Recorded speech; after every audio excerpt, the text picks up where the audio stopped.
හොඳයි දුවේ පුතේ. සියලු දෙනාටම ආයුබෝවන් කියලා පිළිගන්නවා. ඉතින් කොහොමද කට්ටිය පහුගිය වැඩසටහන් දෙකම හොඳින් බැලුවද? දුවේ පුතේ අපි මේ සාකච්ඡා කරමින් ඉන්නේ 11 ශ්‍රේණියේ ඉතිහාසය දෙවනි පාඩමට අදාළ තුන්වෙනි වීඩියෝ පටිය. පහුගිය වීඩියෝ පට දෙකෙන්ම අපි පාඩම පිළිබඳ පැහැදිලි කිරීමක් කරා ඉතා දීර්ඝ වශයෙන්. මොකද මේ පාඩම 11 ශ්‍රේණියේ තියෙන ගොඩාක් දිග පාඩමක්. මේ වගේ දිග පාඩමක් ආයේ තියෙනවා ලෝක සංග්‍රාම කියලා. ඉතින් ඒ වගේ දිග පාඩමක් කතා කරනකොට මුල හරියාකාරව අවබෝධ කරගෙන කතා කළොත් තමයි පාඩමේ අගට යනකම්ම තේරෙන්නේ. මුල් ටික හරියට අවබෝධ කරගත්තේ නැත්නම් පාඩම එහාට කරගෙන යද්දි මේ ලෝකේ දෙයක් තේරෙන්නේ නැහැ. හරියට මොකක් වගේද? බෝඩ් එක දිහා බලන්නේ නැතුව කොහේ යනවද කියලා දන්නේ නැතුව බස් එකකට නැග්ගා වගේ තමයි. පැහැදිලි නේද? අපි බස් එකට නගින්න කලින් බෝඩ් එක බලලා අවබෝධ කරගන්න ඕනේ මේක හවල් දිහාවට යන බස් එක කියලා. ඊට පස්සේනේ අපි ටිකට් එකක් එහෙම ගන්නෙ. ඒ වගේ තමයි පාඩම පටන් ගන්නකොට පාඩම ගැන හොඳ අවබෝධයක් ලබා ගත්තොත් පාඩම ඉදිරියට කරගෙන යද්දි තව හොඳට පාඩම රසවත්ව තේරෙනවා. තව හොඳට පැහැදිලි වෙනවා. හැබැයි දුවේ පුතේ මුල අවබෝධ කරගත්තේ නැත්නම් එහාට යන්න මෙලෝ දෙයක් තේරෙන්නේ නැහැ.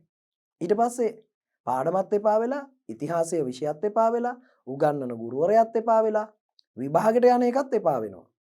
ඒක නිසා පටන් ගන්න තැනදීම හොඳට පාඩමේ පුංචි දේවල් පවා අවබෝධ කරගෙන තේරුම් අරගෙන ඉදිරියට කරගෙන යන එක ඔයාලා කාටත් හොඳයි. අපි මේ පාඩමේ මුල් කොටස් වලින් කියපු දේවල් චුට්ටක් විතර මතක් කරමු. දුල පුතාලා පසුගිය වීඩියෝ වැඩසටහන් දෙකම බලලා ඉන්නේ කියලා මම දන්නවා. ඒක නිසා ශ්‍රී ලංකාවේ බ්‍රිතාන්‍ය බලය තහවුරු වීම. අපි කිව්වා බ්‍රිතාන්‍යයන් පෙරදිගට ඇවිල්ලා මුලින්ම ඉන්දියාව කෙරෙහි අවධානය යොමු කළා. ඉන්දියාවේ වෙළඳ නගර කිහිපයක් එහෙම ඉදි කළා. පෙරදිග වෙළඳාමට සම්බන්ධ වුණා. හැබැයි ඔවුන් ඊට කලින් අග්නිදිග ආසියාව පැත්තේ ලන්දේසීන් අතේ වෙළඳ බලය තියෙන ප්‍රදේශවලටත් ගිහිල්ලා එහෙත් වෙළඳ ගබඩා එහෙම හදලා වෙළඳාම් කරන්න උත්සාහ කරා. ලන්දේසීන් එක්ක ගැටුම් ඇති වෙලා ඔවුන්ට ඒවෙන් යන්න වුණා. ඊට පස්සේ තමයි ඉංග්‍රීසීන් ඉන්දියාවේ ප්‍රදේශ කීපයක් මුල් කරගෙන වෙළඳ මධ්‍යස්ථාන පිහිටෙව්වේ. ඒ අතරින් මදුරාසිය ප්‍රධාන එක. මදුරාසි ඒකම බොම්බාය කල්කටා වගේ තැන්වල එයාලගේ වෙළඳ මධ්‍යස්ථාන තිබ්බා.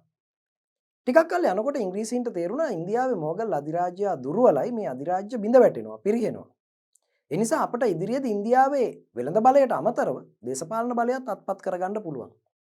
එහෙම හිතාගෙන තමයි ඉංග්‍රීසීන් ඉන්දියාවේ වෙළඳාම් කරේ.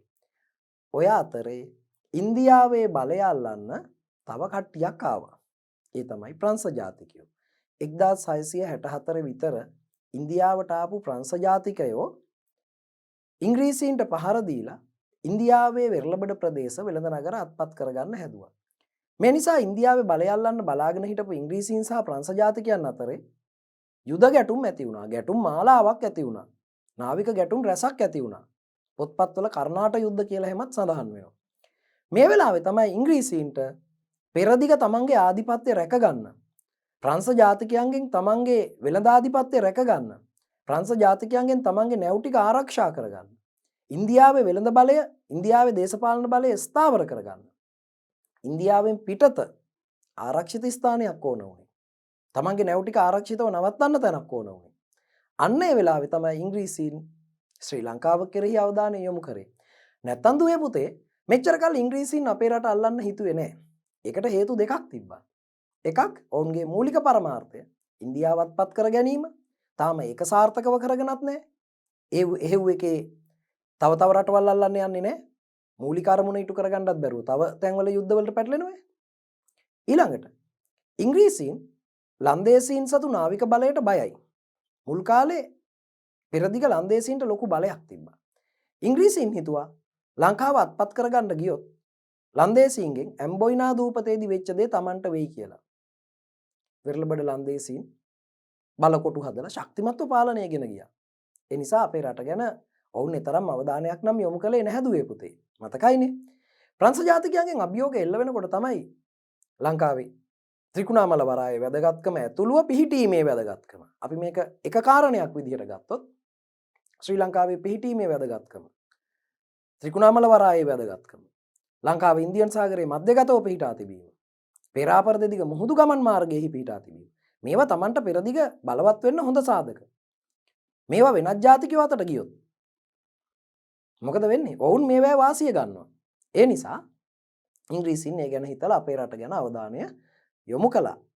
දැන් මේක දිග කතාවක් නේද? යුරෝපයේ වෙළඳාම බිඳ වැටිලා, වෙළඳ නගර අහිමි වෙලා, යුද්ධ මාලාවකින් යුරෝපීන් පෙරදිලා හිටපු වෙලාවේ තමයි වෙළඳ බලය ගන්න පෘතුගීසි, ලන්දේසි, ඒ වගේම පෘතුගීසි ඉස්පාඤ්ඤන්, ඒ වගේම පෘතුගීසි, ලන්දේසි, ඉංග්‍රීසි, ඊට පස්සේ ප්‍රංශ මේ කට්ටිය රටවල් හොයාගෙන යන්න පටන් ගත්තේ.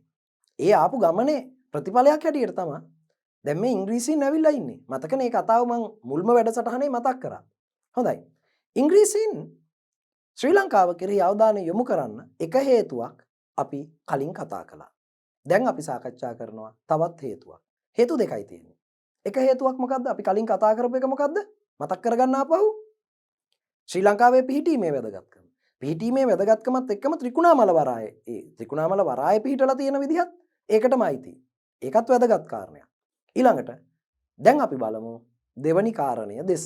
මෙන්න තියෙනවා පුතේ ශ්‍රී ලංකාවේ වටිනා වෙළඳ ද්‍රව්‍ය බහුල වීම. ඔයගොල්ලෝ දන්නවා ලන්දේසීන් ලංකාවෙන් අධික ලෙස වෙළඳ ලාභ ලැබුවා. ලංකාවෙන් ලන්දේසීන් පුළුවන් තරම් ආර්ථික ප්‍රතිලාභ ලැබුවා. ඔවුන් විශාල වශයෙන් මුදල් ලිපියේ කුරුඳු වලින් ලංකාවේ තත්වයෙන් උසස්ම කුරුඳු සහ කුළුබඩු තියෙනවා. ලන්දේසීන් වැඩි ආදායමක් ලැබුවේ කුරුඳු වලින්. ලංකාවෙන් ගෙන ගිය කුරුඳු වලින් ඔවුන්ට විශාල ආදායමක් ලැබුණා. ඉංග්‍රීසීන් බලනවා ලංකාවේ වටිනා වෙළඳ ද්‍රව්‍ය තියෙනවා. ඒවා යන්නේ කොහෙටද? ඇම්ස්ටර්ඩෑම් වලට. ඒ කිව්වේ ලන්දේසීන්ගේ එහෙ තමන්ගේ නගරයට අගනුවරට. ලන්දේසීන්ගේ වෙළඳ මධ්‍යස්ථානයට.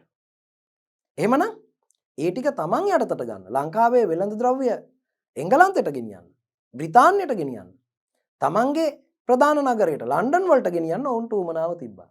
ලංකාවෙන් ඇම්ස්ටර්ඩෑම් වලට යන කුරුඳු ටික ලන්ඩන් වලට ගෙනියන්න. වෙළඳාමෙන් ලාභ ලබන්න. ලන්දේසීන් පෙරදිග වෙළඳාමෙන් ගොඩක් ලාභ ලබනවා. ඒක මොකටද ප්‍රංශ ජාතිකයන්ට අල්ලන්න දීලා බලන් ඉන්නේ? ලංකාවේ වටිනා වෙළඳ ද්‍රව්‍ය බහුල නිසා ඒ වෙළඳ බලය තමන් අතට අරගෙන ඒ වෙළඳ බලය වෙනත් ජාතියක් අතට යන්න නොදී පෙරදිග වෙළඳ ඒකාධිකාරයක් ගොඩ නැගීම. මොකද්ද ඒකාධිකාරය කියන්නේ? පෙරදිග වෙළඳාමේ තනි අයිතිය එක් ආධිපත්‍යයක් යටතට පමණක් ගන්න. ආයේ ඕක ඉංග්‍රීසීන් අතේ ටිකයි, ප්‍රංශ ජාතිකයෝ අතේ ටිකයි, ලන්දේසි අතේ ටිකයි, පෘතුගීසි අතේ ටිකයි නැතුව පෙරදිග වෙළඳාමේ තනි ආධිපත්‍ය තමන් අතට ගන්න. දැන් ඉංග්‍රීසීන් කල්පනා කරනවා. නැත්තම් මේකට ප්‍රංශ ජාතිකයෝත් රිංග ගන්නවා. පැහැදිලිද? ඒක නිසා පෙරදිග වෙළඳ ඒකාධිකාරයක් ගොඩනගන්නත් ලංකාවේ වටිනා වෙළඳ ද්‍රව්‍ය තියෙන නිසා ඒවා සියතට ගන්නත් ඉංග්‍රීසීන්ට ඕන වුණා. ලංකාවෙන් ලන්දේසීන් ගොඩාක් වෙළඳ ලාභ ලැබුවා. ඒ අතරින් ලන්දේසීන්ට වැඩිම ලාභයක් තිබ්බා කුරුඳු කුළුබඩු වලින්. බලමු. ලියමු බලන්න.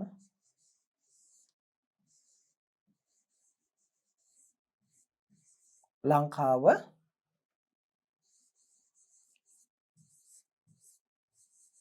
කුරුඳු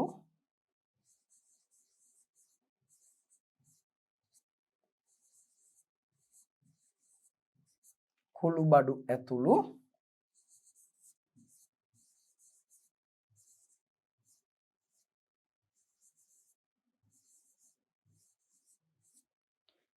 වටිනා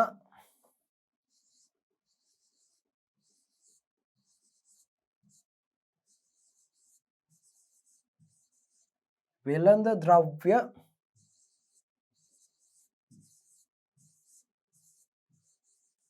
බහුල රටකි. ඔයගොල්ලෝ දන්නවනේ ලංකාව අතීතයේ ඉඳලම වෙළඳාමට ප්‍රසිද්ධ රටක් කියලා නේද? වටිනා වෙළඳ ද්‍රව්‍ය බහුල රටකි. අපි ලංකාව කියන එකට ශ්‍රී කෑල්ලක් දාගමුද? ශ්‍රී ලංකාව කුරුඳු කුළුබඩු ඇතුළු වටිනා වෙළඳ ද්‍රව්‍ය බහුල රටකි. එම වෙළඳ ද්‍රව්‍ය තව කට්ටියකට දෙන්නේ මොකටද නේද? එම වෙළඳාම තමන් අතටගෙන එම වෙළඳ ද්‍රව්‍ය තමන්ගේ රටට ගෙනිහින් වෙළඳාමෙන් උපරිම ලාභ ලබන්න වෙළඳ ඒකාධිකාරයක් හදාගන්න.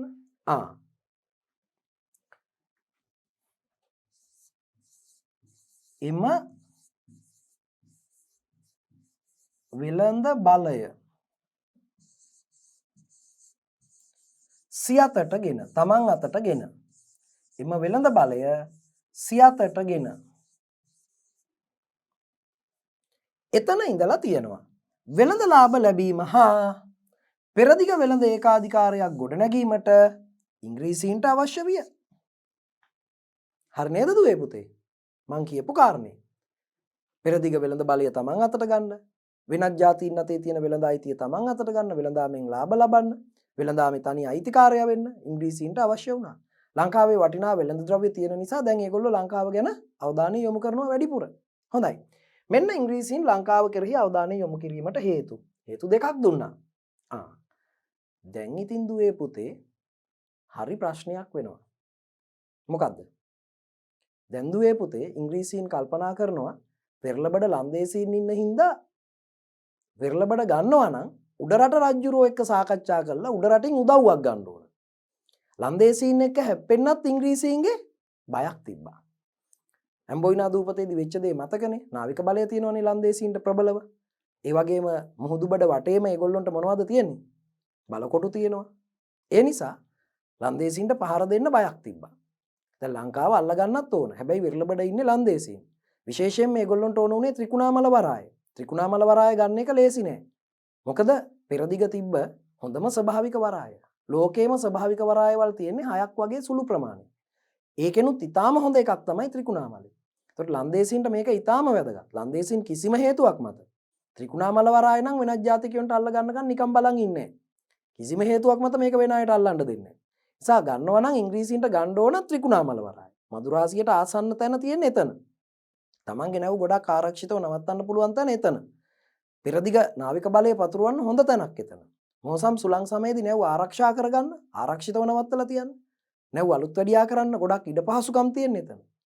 මේ ඔක්කොම හේතු මත ඉංග්‍රීසීන්ට ඕන කරන්නේ ත්‍රිකුණාමල වරාය තමයි තමන් අතට ගන්න. නමුත් ප්‍රශ්නේ මොකද්ද? ලන්දේසීන් මේවා නිකන් දෙන්නේ නැහැ.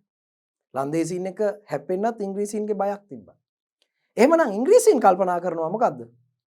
පෙරදිග බලය අල්ලගන්නකොට ලංකාවේ බලය අල්ලන්න නම් උඩරට රජතුමා හිතවත් කරගන්න ඕන. රජතුමා මාර්ගයෙන් මේක කරගන්න ඕන. උඩරට රජුත් එක්ක එකඟතාවයකට එන්න ඕන. රජතුමාව රවට්ටගෙන ත්‍රිකුණාමල වරාය අපි අතට ගන්න ක්‍රමයක් හදා ගන්න ඕන. රජතුමාව රවට්ටගෙන ලංකාවේ කුරුඳු කුළු බඩු ටික අපි අතට ගන්න ක්‍රමයක් හදා ගන්න ඕන. ලන්දේසීන් එක්ක හැප්පෙන්න ගියොත් අපි අමාරුයි වෙන්නේ. උඩරට රජුගේ සහයෙන් අපි මේ වැඩේ කරගන්න ඕන. ලංකාව අයිති උඩරට රජුරුවන්ට. එහෙනම් රජුරුව එකඟ කරගෙන ත්‍රිකුණාමල වරාය ලබා ගන්න පුළුවන් නම් ලන්දේසීන් අයින් කළා. රජුරුවන්ගේ කැමැත්ත අරගෙන ලන්දේසීන් ගෙනියන කුරුඳු කුළු බඩු ටික ඉංග්‍රීසීන් අතට ගන්න පුළුවන් නම් කියලා ඒගොල්ලෝ කල්පනා කරනවා. එහෙම කල්පනා කරලා ඉංග්‍රීසීන් මොකද කරන්නේ? උඩරට රජු සමග සම්බන්ධ වීමට ක්‍රමවේදයක් හදා ගන්නවා. වරින් වර විවිධ නියෝජිතයෝ ගිහිල්ලා විවිධ ඉංග්‍රීසි නියෝජිතයෝ ගිහිල්ලා උඩරට රජු එක්ක සාකච්ඡා කරනවා. මේ නියෝජිතයෝ අවස්ථා 3කදී උඩරට රජු හම්බ වෙලා ලංකාවේ වෙළඳාමට සම්බන්ධ වෙන්න, ලංකාවේ ත්‍රිකුණාමල වරාය ලබා ගන්න, රජු සමග සුහද වෙන්න, ලංකාවේ වෙළඳ ආධිපත්‍ය තමන් අතට ගන්න විවිධ යෝජනා ගෙනෙනවා. නියෝජිතයෝ 3 දෙනෙක් උඩරටට ගිහින් උඩරට රජු සමග සාකච්ඡා කරපු බවට ඉතිහාසයේ තොරතුරු සඳහන් වෙනවා. මේ ඉංග්‍රීසි නියෝජිතයෝ 3 දෙනාගෙන් එක් අයෙකු මුලින්ම ආපු තැනැත්තා උඩරටට. ජෝන් ෆයිබර්ස් උඩරටට ගිහිල්ලා උඩරට රජු හම්බ වෙනවා.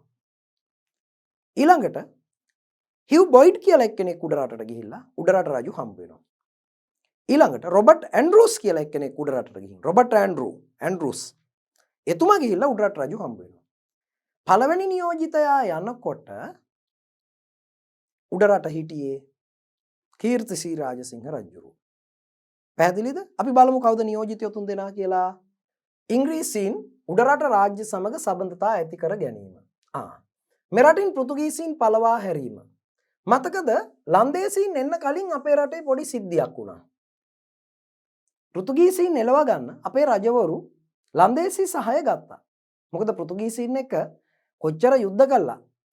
අපි දිනුවත් අපිට වුන් සම්පූර්ණයෙන් වෙරළබඩින් නිරපා හරින්න බැරි වුණා. මේක මේ අමතර කතාවක් ඈ. හැබැයි මෙතෙන්ට පොඩ්ඩක් සම්බන්ධයි. මේ අපි දැන් කතා කරන්න යන සිද්ධියට පොඩි සම්බන්ධයක් තියෙනවා. පෘතුගීසීන් අපි අවස්ථා ගණනාවකදී යුද්ධෙන් පරාජය කරානේ. යුද්ධෙන් පරාජය කරාට ඔවුන්ව සම්පූර්ණයෙන් නිරපා හරින්න අපිට බෑ. මොකද ඔවුන්ට නාවික බලය තියෙනවා. ඒ නිසා ඔවුන්ට යලි නොඑන්න මුහුදු බඩින් පහර දීලා එලවලා දාන්න. මුහුද වටේ අපිට ආරක්ෂා කරගන්න අපිට නැවුනේ. එනිසා අපේ රජවරු පෘතුගීසීන් පළවා හැරීමට ලන්දේසි සහාය ලබා ගත්තා. දෙවනි රාජසිංහ රජතුමා මතකද? ලන්දේසීන් එක්ක ගිවිසුමක් ඇති කරගත්තා පෘතුගීසීන් පළවා හරින්න. හැබැයි ඒකෙන් උනේ පෘතුගීසීන් එලවලා ඒවට ලන්දේසීන් රිංග ගත්තා. ඒකනේ දෙවනි රාජසිංහ රජතුමාට කියන්න සිද්ධ වුණේ අපට සිදු වූයේ ඉඟුරුදී මිරිස් ගත්තා වැනි ක්‍රියාවකි කියලා. අපට උනේ ඉඟුරු දීලා මිරිස් ගත්තා වගේ වැඩක් කියලා. එක කරදරයකින් මිදෙන්න ගිහින් තව කරදරයක වැටුණා. නේද? මේ රටින් පෘතුගීසීන් පළවා හැරීම. ලියමු බලන්න.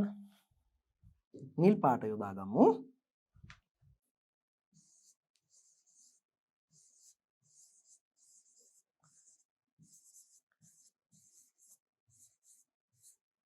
මේ රටින් පෘතුගීසීන් පළවා හැරීමට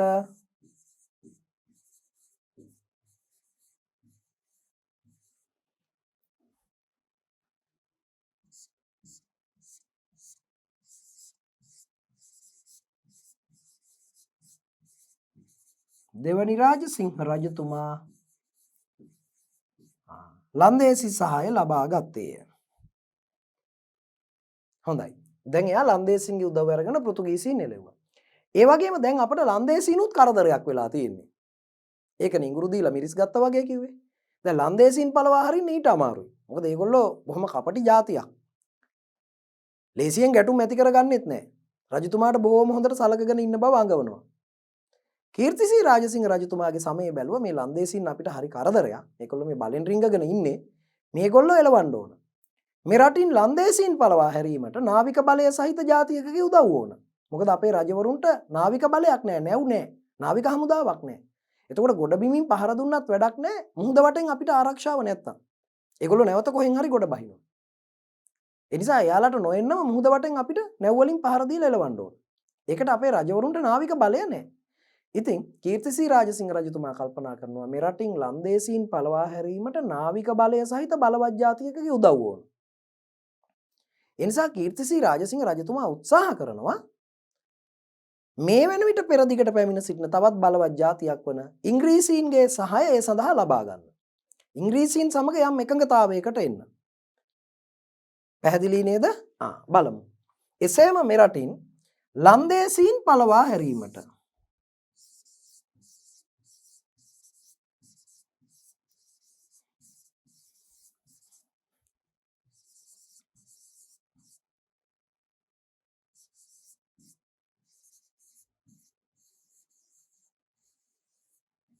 එසේම මේ රටින් ලන්දේසීන් පළවා හැරීමට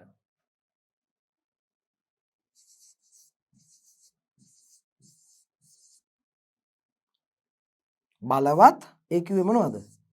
නාවික බලය සහිත බලවත් කිව්වේ නාවික බලය තියෙන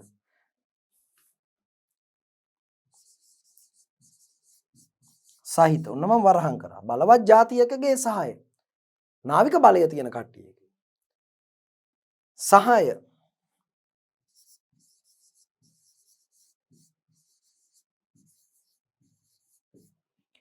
ලබා ගැනීමට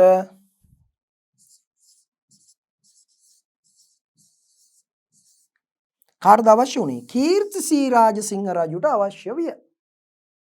කීර්තිසී රාජසිංහ රජුරුවත් ලන්දේසීන්ගේ බලපෑම් වලින් හරි පීඩාවකින් හිටියේ.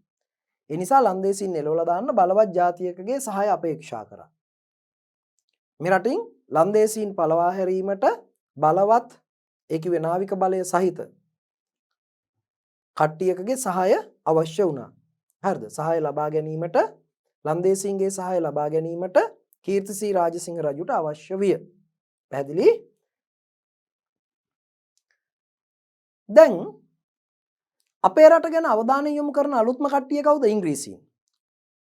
පෙරදිගට ප්‍රංශ ජාතිකයෝ ඇවිල්ලා ඔවුන් පෙරදිග බලය පතුරවනකොට විශේෂයෙන්ම ඉන්දියාව අත්පත් කරගන්න හදනකොට ඉංග්‍රීසීන්ට ඕන වුණා පෙරදිග ශක්තිමත් වෙන්න. ඒකට ලංකාව වැදගත් කියලා තේරුම් අරගෙන දැන් ලංකාව කෙරෙහි අවධානය යොමු කරන අලුත්ම කට්ටිය තමයි ඉංග්‍රීසීන්. උඩරට රජුත් වෙනත් ජාතියකගේ සහාය අපේක්ෂාවෙන් හිටපු නිසා ඉංග්‍රීසීන් කිසි කරදරයක් නැතුව උඩරටට ගිහින් උඩරට රජතුමාලා හම්බුණා. හරිද? වරින් වර යනකොට එකම රජතුමා නෙමෙයිනේ හිටියේ. හරිද? කාලෙන් කාලට රජවරු වෙනස් වෙනවානේ. ඉතින් ඒ රජවරු හම්බුණා. හම්බු වෙලා පෙරදිග ආධිපත්‍ය පතුරවනකොට ලංකාවටත් ඇවිල්ලා ලංකාවෙත් වරායක් අරගෙන ලංකාවෙත් වෙළහෙළඳාම් කළා. ලංකාවෙත් බලය පතුරවන්න උඩරට රජවරුන්ගේ සහාය ඉල්ලා සිටියා. උඩරට රජවරුත් වෙනත් බලවත් ජාතිකගේ උදව් බලාපොරොත්තුවෙන් හිටපු නිසා මේ සාකච්ඡාවට කීපයක් ගියා. නියෝජිතයෝ කීප දෙනෙක්ම ආවා. හැබැයි මේවා සාර්ථක වුණේ නම් නෑ දුවේ පුතේ. බලන්න. ලංකාවේ බලය අල්ලා ගැනීම කෙරෙහි අවධානය යොමු කළ ඉංග්‍රීසීන් මෙකල උඩරට රජවරු සමග සබඳතා ගොඩනගා ගැනීමට උත්සාහ කළේය. 1762 ජොන් ෆයිබස් කියන නියෝජිතයා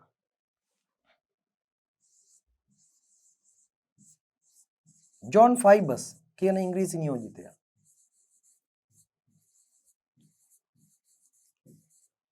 1762 ජොන් ෆයිබස් උඩරටට පැමිණ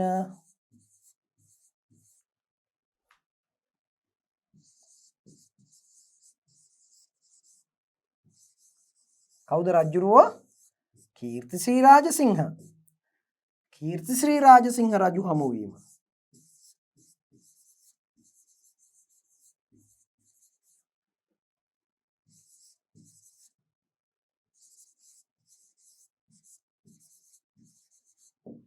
හොඳයි. 1762 ජොන් ෆයිබස් කියන ඉංග්‍රීසි නියෝජිතයා. මෙතන තියෙනව නේද උඩ? ඔන්න මම highlight කරලා පෙන්නන්නම්කෝ. නැත්තම් ඔයගොල්ලෝ මේ මොකක් ගැනද කතා වෙන්නේ කියලා දන්නේ නැහැ. ඉංග්‍රීසීන් කවුරු එක්කද? උඩරට රජවරු සමග සබඳතා ගොඩනගා ගැනීමට උත්සාහ කළේය. එහෙනම් මේ කවුද? 1762 උඩරටට ගිය ජෝන් ෆයිබස් තමයි පළවෙනි ඉංග්‍රීසි නියෝජිතයා ලංකාවට ආවේ. ඒ කියන්නේ ඊට කලින් මේ දේශාටකයෝ විදිහට ඔය කවුද රොබර්ට් නොක්ස් එහෙම ඇවිත් තියෙනවා. නමුත් මේ රාජතාන්ත්‍රික වශයෙන් නිල වශයෙන් අපේ රටට ආපු ඉංග්‍රීසි දූතයා තමයි උඩරට රජු හමු වීමට ගිය ජෝන් ෆයිබස්. ජෝන් ෆයිබස් උඩරටට ගිහිල්ලා කීර්තිශ්‍රී රාජසිංහ රජතුමා එක්ක කතා කරා මේ ලංකාවේ වෙළඳ බලය ගන්න විදිහ, වෙරළබඩ වෙළඳාමට සම්බන්ධ වෙන විදිහ, නාවික කටයුතු කරන විදිහ, ඒ වගේ දේවල් කතා කරා. අපි බලමුකෝ මොකද වෙන්නේ කියලා ඊට පස්සේ. 1782 තව නියෝජිතයෙක් එනවා. එයාගේ නම හිව් බොයිඩ්. හිව් බොයිඩ් පැමිණ 1782 හිව් බොයිඩ් කියන ඉංග්‍රීසි නියෝජිතයා පැමිණ. බොයිඩ්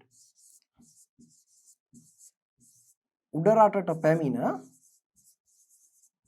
කවුද හමුවන්නේ? රාජාදි රාජසිංහ රජු හමු වීම.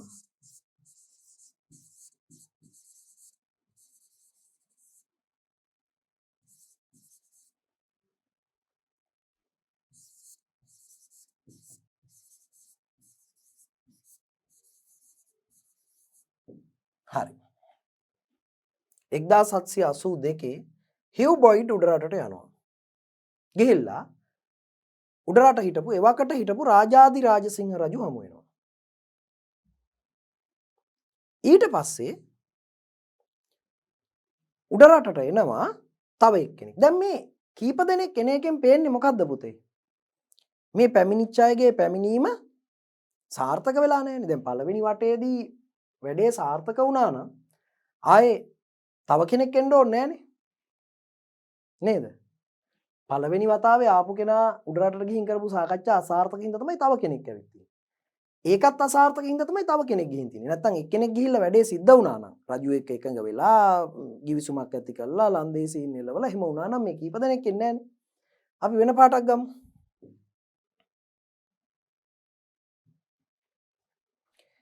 1795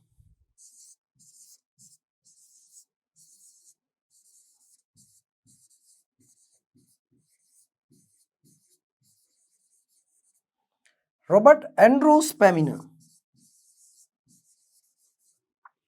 රොබර්ට් ඇන්ඩ්‍රූස් පැමිණ. එතකොටත් ඉන්නේ කවුද? රාජාදි රාජසිංහ රජුමයි. රාජාදි රාජසිංහ රජු හමු වීම.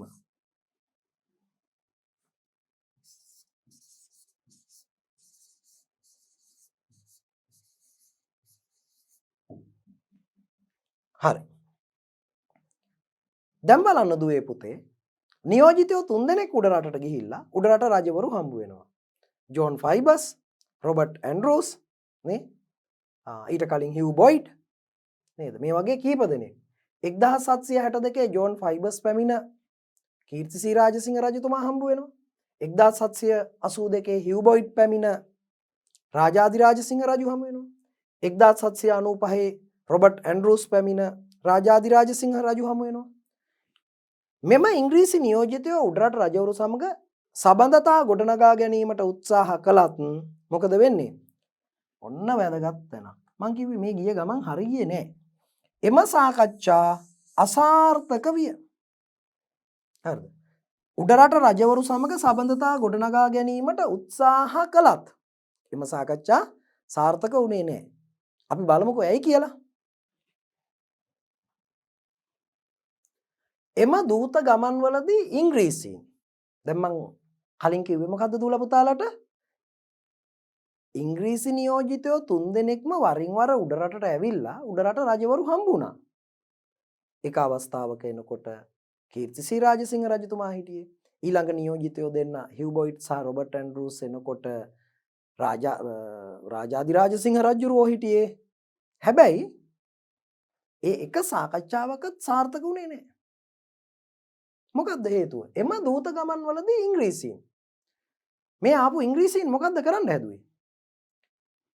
උඩරට රජතුමා හිතවත් කරගෙන ලංකාවේ වැවෙන කුරුඳු කුළු බඩු ටික ගණ්ඩායි තමන්ට නාවික කටයුතු කරගෙන යන්න ත්‍රිකුණාමල වරාය ගණ්ඩායි තමයි සාකච්ඡා කරේ.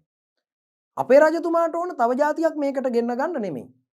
අපේ රජතුමාට තව જાතියක් මේකට ගෙන්න ගන්න උවමනාවක් නැහැ. අපේ රජතුමාට ඕන ලන්දේසීන්ගෙන් වෙරළ බඩ බේර ගන්න ඉංග්‍රීසීන්ගේ උදව් ගන්න. පැහැදිලි නේද? ඉතින් ඉංග්‍රීසීන් ත්‍රිකුණාමල වරාය අරන් දෙන්න කියලා රජතුමාට කිව්වට ලන්දේසීන් එලවන්න සටන් කරන්න එකඟ වෙන්නේ නැහැ. එහෙම කිවිසුමකට එන්න කැමති නැහැ. ඒ නිසා මේ සාකච්ඡා සාර්ථක වුණේ නැහැ. ජෝන් ෆයිබර්ස් ඇවිල්ලත් ওই කතාව තමයි කිව්වේ. අපිට ලංකාවේ වෙළඳාම් කරගෙන යන්න ත්‍රිකුණාමල වරාය අරන් දෙන්න. ඔබතුමා රජුරුවනේ අපිට වරාය අරන් දෙන්න. රජතුමා අහනවා එතකොට ලන්දේසීන් පළවා හරින්න අපිට සහාය වෙන්න මේ නෑ ඒක ගැන කතා කරන්නේ නෑ එතකොට. ඊළඟට කියනවා අපිට මේ කුරුඳු කුළු බඩු ලන්දේසීන්ට දෙන්න බෑ අපිට දෙන්න. ඕක ගානේ රජුරුව. ඔබ වහන්සේනේ රටේ රජුරුව. ඒ නිසා මේ උඩරට වැවෙන කුරුඳු කුළු බඩු අපිට දෙන්න. රජතුමා අහනවා එතකොට මේ ලන්දේසීන් එලවන්න එකඟතාවය නෑ නෑ ඒව ගැන කතා කරන්නේ. ඒ නිසා එම දූත ගමන් වලදී ඉංග්‍රීසීන් මොකද්ද කරේ? ලන්දේසීන් පළවා හැරීමට එකඟ නොවු නිසා එහෙම කිවිසුමකට එන්න කැමති නෑ. එම දූත ගමන් වලදී ඉංග්‍රීසීන්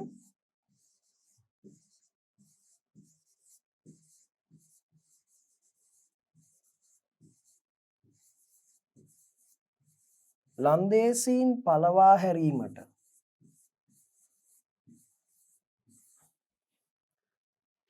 රජුට සහාය වීමට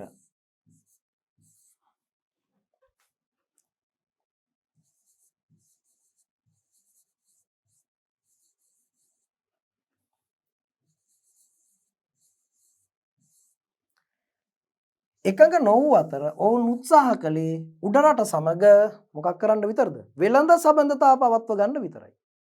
ඔවුන් උත්සාහ කළේ උඩරට සමග වෙළඳ සබඳතා පවත්වා ගැනීම. එයාලට ඕන එච්චරයි. ලංකාවෙන් වෙළඳ ද්‍රව්‍ය ටිකක් ගන්නයි මේ තියෙන වෙළඳ සබඳතායි. ඊළඟ කාරණේ වැදගත් නිසා මම රතු පෑනින්ම ලියන්නම්කෝ.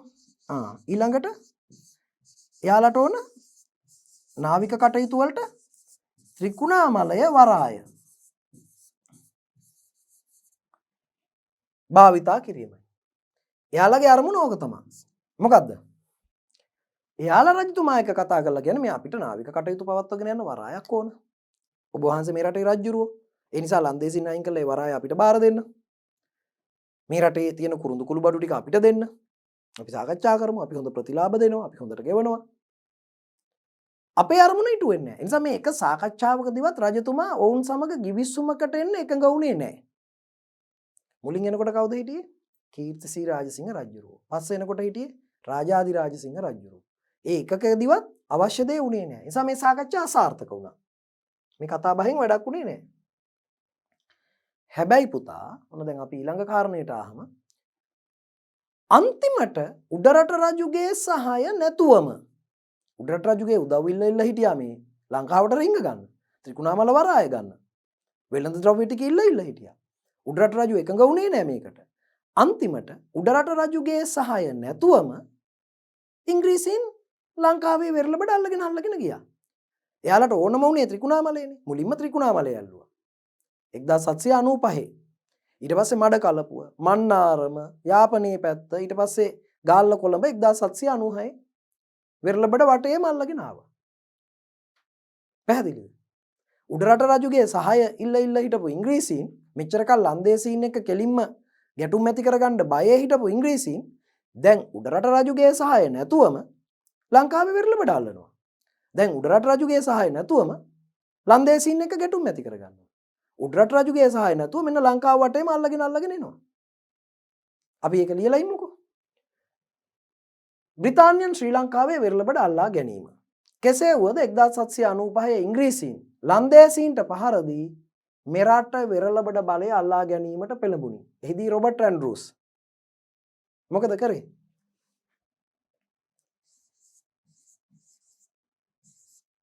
උඩරට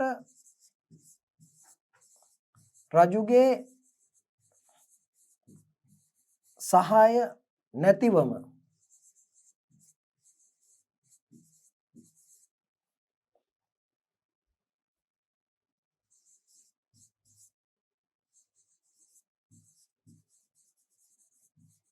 ත්‍රිකුණාමලය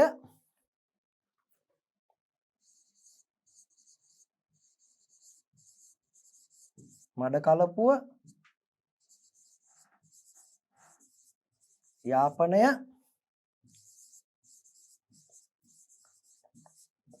මන්නාරම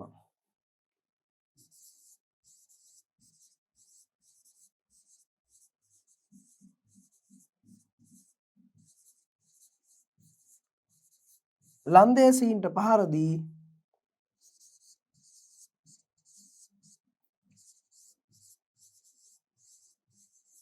අල්ලා ගැනීමට සමත් විය.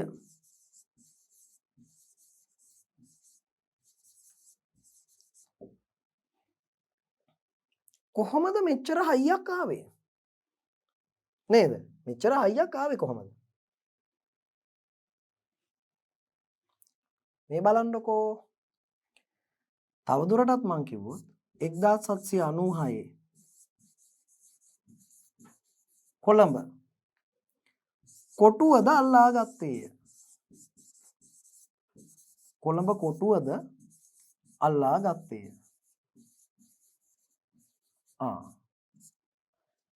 දැන් උඩරට රජුරුවන්ගේ උදව් නැතුවම මෙන්න වටේම අල්ලගෙන ඇවිල්ලා 1796 කොළඹ කොටුවත් අල්ල ගන්නවා. මෙච්චර කාල උඩරට රජුගෙන් උදව් ඉල්ල හිටියා ත්‍රිකුණාමල වරාය ගන්න. දැන් රජුගේ සහාය නැතුවම ලන්දේසීන් ලංකාවේ වෙරළබඩ අල්ලගත්තා. දැන් රජතුමා කියනවා ඒක තමයි අපි කිව්වේ. ලන්දේසීන්ට පහර දෙන්න ඕගොල්ලෝ ඉදිරිපත් වෙන්න. අපි උදව් කරන්නම් කියලා. අපි කැමතියි උදව් කරන්න. ලන්දේසීන්ට පහර දෙනවා නම් අපි කැමතියි උදව් කරන්න. එතකොට රොබර්ට් ඇන්ඩ්‍රූස් කියනවා මේ අර උඩරට සාකච්ඡා කරන්න ගිය නියෝජිතයා තමයි දැනුත් මේ ඉන්නේ. අන්තිමට ගිය නියෝජිතයා රොබර්ට් ඇන්ඩ්‍රූස්. එයාම තමයි මේ පහර දීම් කටයුතු වලටත් නාවික හමුදාවක් එක්ක ආවේ. දැන් එයා කියනවා නෑ. ඔබ වහන්සේක ගනුදෙනුවක් අපේ නෑ. අපි ලන්දේසීන්ට පහර දීලා වෙරළබඩ අපි අතට ගන්නවා. ඒවා දැන් අපට අයිති. ඒවා අපි අත්පත් කරගන්නවා. එතකොට දැන් ඉංග්‍රීසීන් ලන්දේසීන් නෙලවන දැන් උඩරට රජුගේ සහාය ගන්න කැමති නෑ. මුලින් උදව් ඉල්ලුවා. දැන් ඒක නොසලකා හරිනවා. වෙරළබඩ ප්‍රදේශවලින් ලන්දේසීන් පළවා හරින්න උඩරට රජු කැමති වුණත් රජු උදව් කරන්න දැන් ඉංග්‍රීසීන්ට කැමති වුණත් ඉංග්‍රීසීන් දැන් උදව් ගන්නෑ. ඉංග්‍රීසීන් මේ ඉල්ලීම නොසලකා හැරියා. පැහැදිලි නේද? මෙච්චර හයියක් ඉංග්‍රීසීන්ට ආවේ කොහෙන්ද? මුල් කාලේ ලන්දේසීන් එක්ක හැප්පෙන්න බයනේ හිටියේ. ලන්දේසීන් එක්ක ගැටුම් ඇති කරගන්න ගිහින් අර ඇම්බොයිනා වෙදි කෑවනේ හොඳටමනේ. සෑහෙන්න අපහසුතාවයටපත් වෙලා බලකොටුත් විනාශ වෙලා ඒ දූපතත් අතහැරලා යන්න වුණානේ. ලන්දේසීන් එක්ක හැප්පෙන්න බය උඩරට රජුගේ උදව්වෙන් ත්‍රිකුණාමල වරාය ගන්න ආපු අය. උඩරට රජුගේ උදව් නැතුවම දැන් ලන්දේසීන්ට පහර දීලා වෙරළබඩ ඇල්ලුවා. රජු උදව් කරන්න ඉදිරිපත් වුණා. ඉංග්‍රීසීන් ඒක නොසලකා හැරියා. මොකද්ද මේ වුනේ? කොහෙන්ද මෙච්චර හයියක් ඉංග්‍රීසීන්ට ආවේ? ලන්දේසීන් නෙලවන්න මෙච්චර හයියක් කොහෙන්ද ආවේ? ඒකට බලපාපු සිද්ධියක් තියෙනවා. යුරෝපයේ සිදු වූ සිද්ධියක් ඉංග්‍රීසීන්ට මෙතෙන්දී කද්දිම වාසියක් වුණා. ඒගොල්ලන්ට මේක හොඳ වාසියක් වුණා. යුරෝපයේ සිදු වූ සිදුවීමක්. මේ බලන්නකෝ. මෙන්න මෙතන තියෙනවා Q ලිපිය කියලා මාතෘකාවක්. මම ඒක වෙනම කොටු කරලා පෙන්නන්නම්. මේ Q ලිපිය කියන එක ඉංග්‍රීසීන්ට ලංකාවේ වෙරළබඩ බලය අල්ලන්න ඉතාම වැදගත් වෙච්ච එකක්. මොකද්ද දන්නවද මෙතෙන්දි සිද්ධ වුණේ? ප්‍රංශයේ විප්ලවයෙන් පස්සේ බලයටපත් වෙච්ච නව ප්‍රංශ සමූහාණ්ඩු හමුදා ප්‍රංශ විප්ලවය 1789 ඒක අපි වෙනම පාඩමක කතා කරනවා තව ඉස්සරහට. 1789 සිදු වූ ප්‍රංශ විප්ලවයෙන් පස්සේ ප්‍රංශයේ බිහි වෙච්ච නව රජයේ හමුදා ඕලන්දය ආක්‍රමණය කරා. ඕලන්දය යටත් කරගත්තා. එවිට ඕලන්දයේ රජතුමා රජපෞල ආරක්ෂාව පතා බ්‍රිතාන්‍යයට පලා ගියා. ඕලන්දේ රජතුමාට කියන්නේ ස්ටැඩන් හෝල්ඩර්වරයා. හරිද? විලියම් රජතුමා. මෙයා බ්‍රිතාන්‍යයේ උදව් ඉල්ලගෙන බ්‍රිතාන්‍ය ආරක්ෂාව පතා ප්‍රංශ ජාතිකයෝ අතට ප්‍රංශ හමුදා අතට අහුනොත් Taman ඝාතනය කරන නිසා පණ බේර ගන්න බ්‍රිතාන්‍යයට පලා ගියා. බ්‍රිතාන්‍ය සහාය ඉල්ලා සිටියා. මේ බ්‍රිතාන්‍ය රජපෞලයි ඕලන්දේ රජපෞලයි ඥාතීන් නේ ළඟම ඥාතීන්. ඒකත් මතක තියාගන්න. ඒ නිසා උදව් ඉල්ලගෙන හෙට ගියා. එහෙම ගියාම මොකද වෙන්නේ? බ්‍රිතාන්‍යයෙන් කියනවා හරි අපි ඔබට ආරක්ෂාව දෙනවා. අපි ඔබට රැකවරණය දෙනවා. අපි ඔබට අවශ්‍ය පහසුකම් ඔක්කොම දෙනවා. අපි ඔබට රජෙක්ට වගේ සලකනවා. අඩුපාඩුවක් වෙන්න දෙන්නේ නැහැ. ඔබේ ආරක්ෂාව ගැන අපි වග කියනවා. ඔබේ රට නිදහස් කරගන්නකම් අපි ඔබට උදව් කරනවා. ඒ ගැන බය වෙන්න එපා. යම් දවසක ඔබට ඔබේ රට නිදහස් කරගෙන ඔබේ රටට යනකම් අපේ රටේ ඉන්න පුළුවන්. අපි අවශ්‍ය පහසුකම් දෙනවා. අපි ඔයගොල්ලන්ට මාලිගාවකුත් දෙනවා. සේවක සේවිකාවක් දෙනවා. අවශ්‍ය ආහාර පානක් දෙනවා. රජෙක්ට විදිහට ඔක්කොම ලැබෙනවා. ඔබේ රට නිදහස් කරගන්න තුරු අපිට ඔබට ආරක්ෂාව දෙනවා කියලා ඕලන්දයේ රජතුමාව බ්‍රිතාන්‍ය විසින් ආරක්ෂිතව බාරගත්තා. ඔහුට ආරක්ෂාව සැපයුවා. ඉන්න හිටින්න තැනක් දුන්නා. ලස්සන මාලිගාවක් හදලා දුන්නා. කිව් මාලිගාව. මෙන්න මේ කිව් මාලිගාවට ගිහින් වෙච්ච සිදුවීම. අපි ලියමු බලන්න. 1794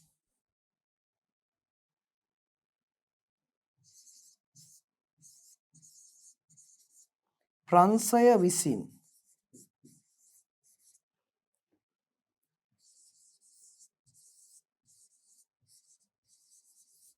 ඕලන්දය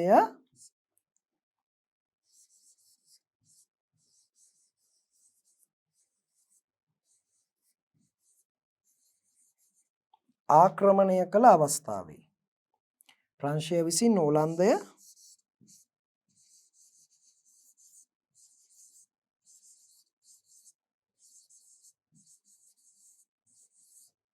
ආක්‍රමණය කළ අවස්ථාවේ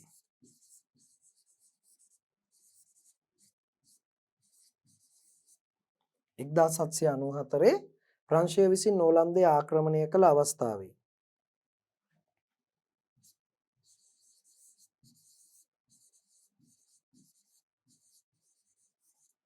ඕලන්දයේ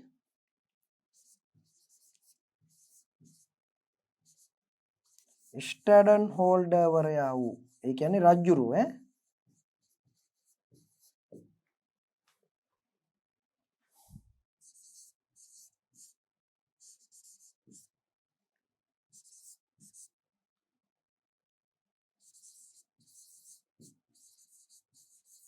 අපි කියන්නේ ඔටුන්න හිමි කුමාරයා කියලා රජ පදවිය හිමි කෙනා විලියම් කුමරු ආරක්ෂාව පතා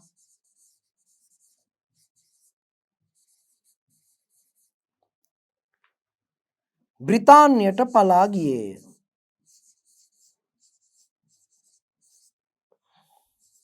උදව් ඉල්ලගෙන බ්‍රිතාන්‍යයට ගියා.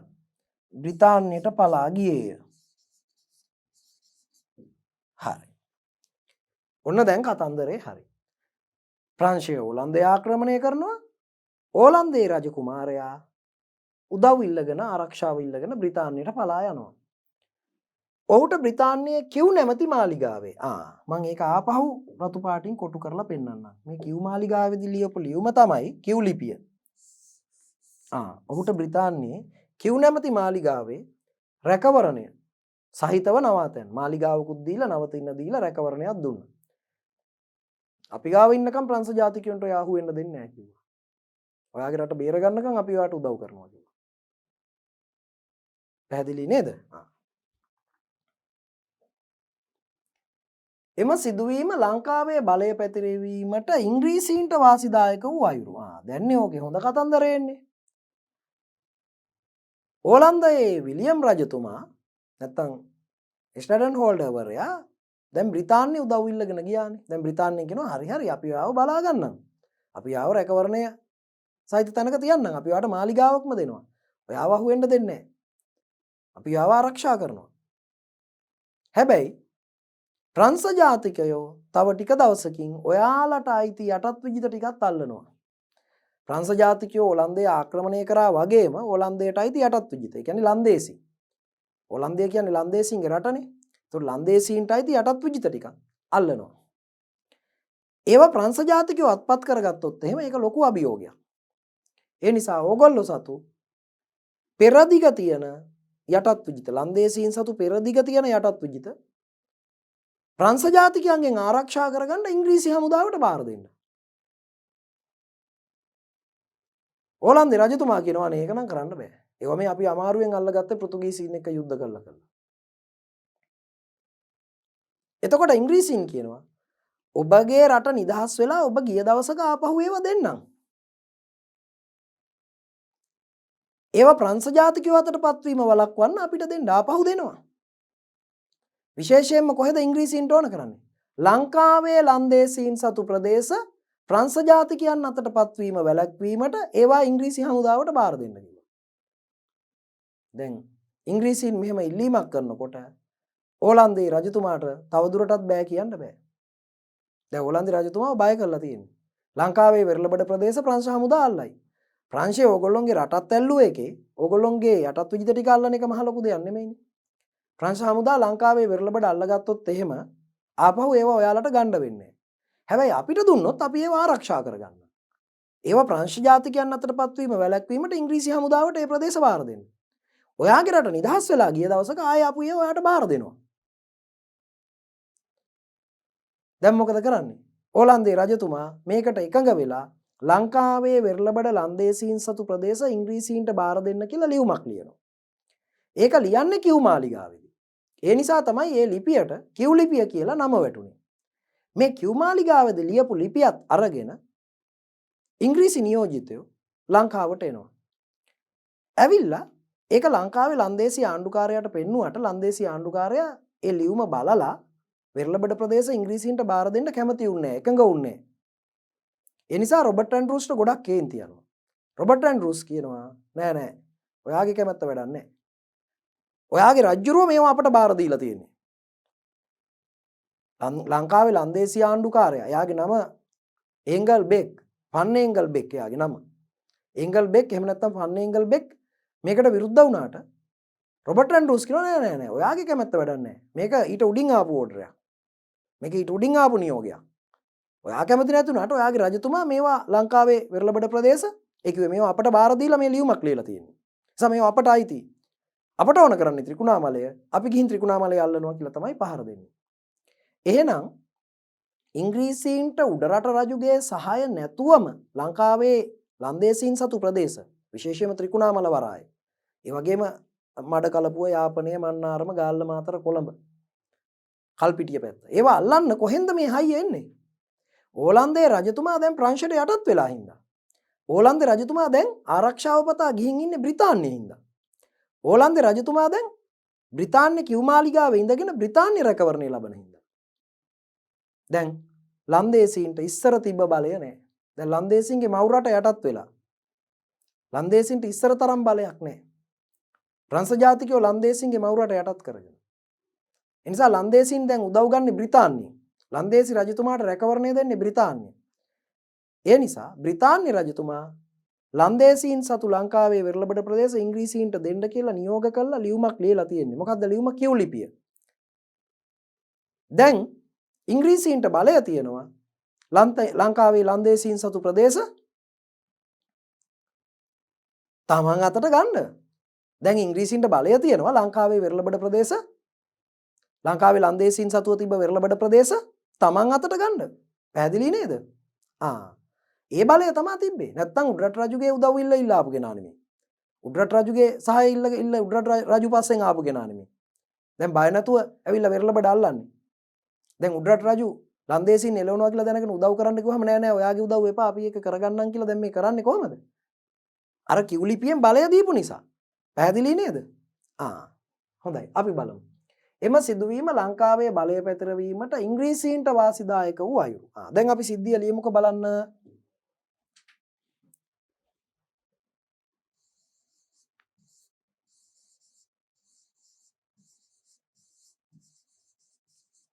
බ්‍රිතාන්‍යයේ රැකවරණය ලබන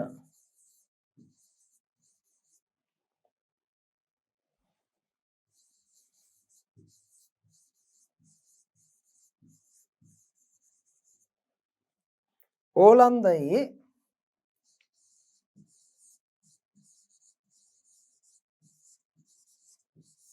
විලියම් රජු ලවා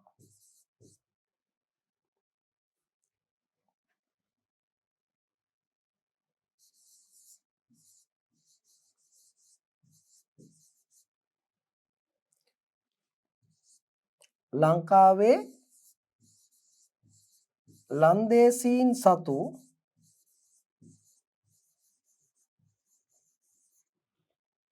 වෙරළබඩ ප්‍රදේශ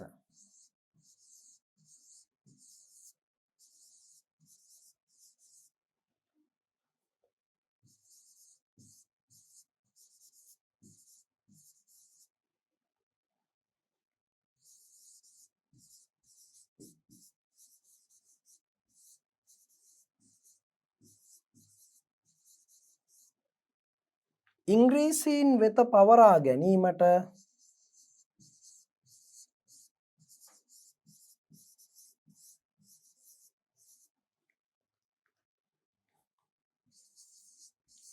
බ්‍රිතාන්‍ය පාලකයෝ පියවර ගත්හ.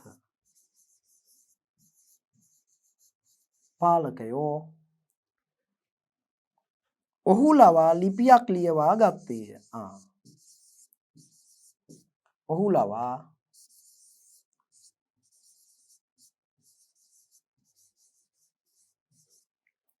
ලිපියක් ලියවා ගත්තේය.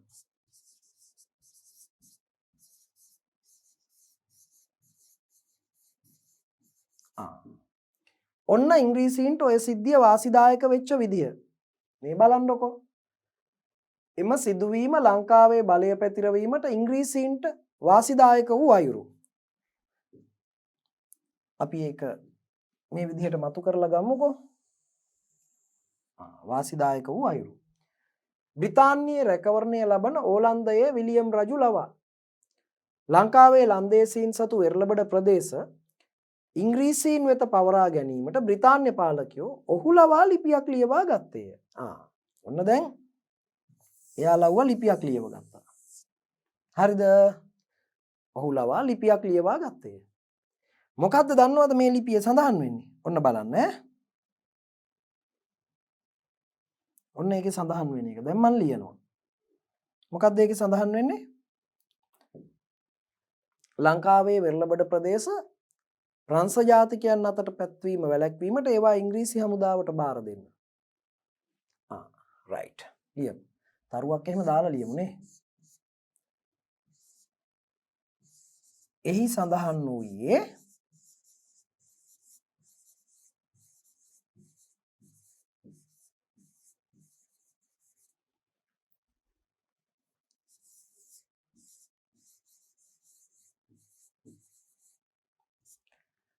ලංකාවේ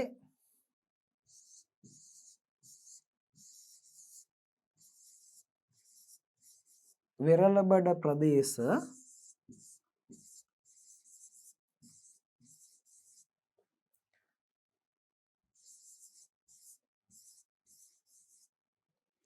ප්‍රංශ ජාතිකයන් අතට පත්වීම වැළැක්වීමට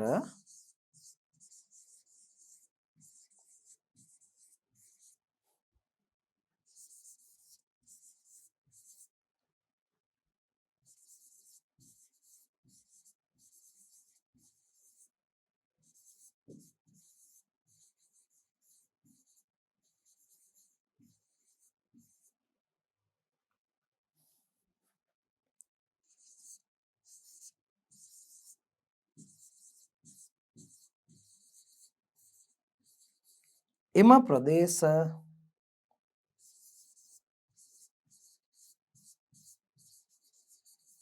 ඉංග්‍රීසි හමුදාවට බාර දෙන ලෙසයි.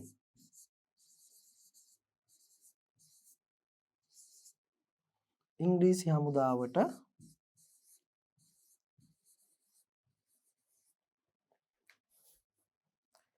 බාර දෙන ලෙසයි.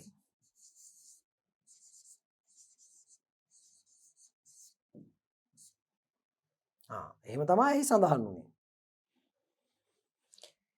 ඒ ලියුමට අපි මොකක්ද කියන්නේ? ඔන්න ඒ ලියුමට කියන නම. ලියමු ටිකක් හොඳ පාටකින්.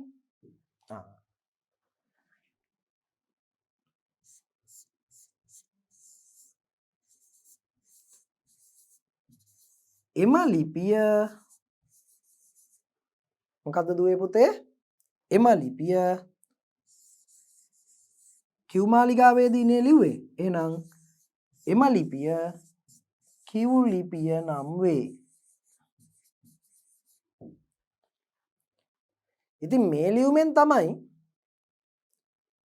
ලොකු හයියක් ආවේ ඉංග්‍රීසි ජාතිකයන්ට උඩරට රජුගේ සහාය නැතුවම ලංකාවේ වෙරළබඩ ඉන්න ලන්දේසීන්ට පහර දෙන්න. මේ ලියුම ගෙනල්ලා ලංකාවේ කොළඹ හිටපු ලන්දේසි ආණ්ඩුකාරයාට පෙන්නනවා. ෆන් එන්ගල්බෙක්ට. එයා මේක ප්‍රතික්ෂේප කරනවා.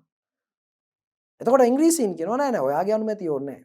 ලංකාවේ වෙරළබඩ අපට බාර දෙන්න කියලා ඕගොල්ලෝගේ රජතුමා කියලා තියෙනවා. අපි ගිහින් ත්‍රිකුණාමල වරය අල්ලනවා. ලන්දේසීනුත් අතාරින්නේ නෑ වැඩේ. යුද්ධ කළා අන්තිමට ලන්දේසීන් පරාජය වෙනවා. ඉංග්‍රීසීන් ත්‍රිකුණාමල වරාය අල්ලනවා. එතනින් පස්සේ ලන්දේසීන්ගේ යුද බලය බිඳ වැටෙනවා. මව් රටින් දැන් උදව් වෙන්නෙත් නෑනේ. ඒ නිසා එතන් සිට පහසුවෙන්ම මඩකලපුව, යාපනය, මන්නාරම අනික් පැත්තෙන් දකුණු දිග පැත්තෙන් ඔය මාතර ගාල්ල කොළඹ පැත්තට එනකන් වෙරළබඩ බලය අල්ලගෙන එනවා. පැහැදිලි නේද? 1796 තමයි ගාල්ලයි කොළඹයි අල්ලගත්තා කියලා සඳහන් වෙන්නේ. හරි. එම කිව් ලිපිය 1795 ලංකාවේ ලන්දේසි ආණ්ඩුකාර ෆන් ඒංගල්බෙක් වෙත ලැබුණි. ඒංගල්බෙක්ට ලැබුණා. නමුත් මොකද වුනේ? එම ලිපියට අනුව ලංකාවේ වෙරළබඩ ඉංග්‍රීසීන්ට බාර දෙන්න ඔහු කැමැත්ත පළ කරේ නෑ. ඒක ලියමුකෝ. ලැබුණාට මොකද වුනේ? ඇයි මේ නමුත් කියලා දාලා තියෙන්නේ? ඒ කියන්නේ ප්‍රශ්නේ විසඳිලා නෑ නේද? එම කිව් ලිපිය 1795 ලංකාවේ ලන්දේසි ආණ්ඩුකාර වන් ඒංගල්බෙක්ට ලැබුණා. නමුත් අපි ලියමු සිද්ධිය. එහිදී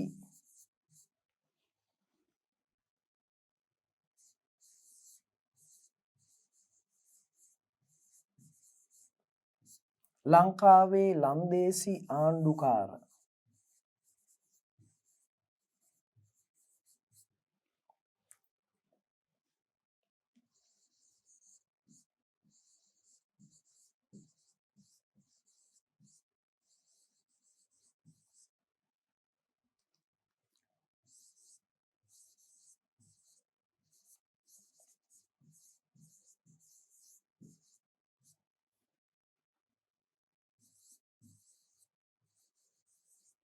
වන් ඒංගල්බෙක් මෙරට වෙරළබඩ ප්‍රදේශ ඔන්න අය අහගන්න. එහිදී ලංකාවේ ලන්දේසි ආණ්ඩුකාර ෆන් ඒංගල්බෙක් මෙරට වෙරළබඩ ප්‍රදේශ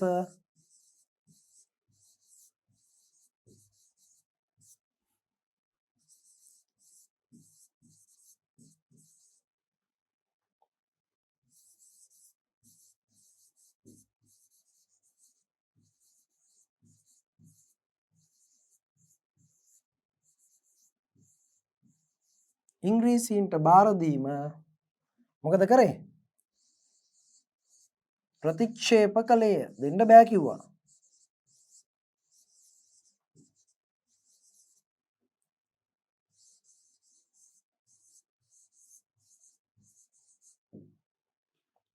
මින් කුපිත වූ ඉංග්‍රීසි හමුදා කුමක් කළේද?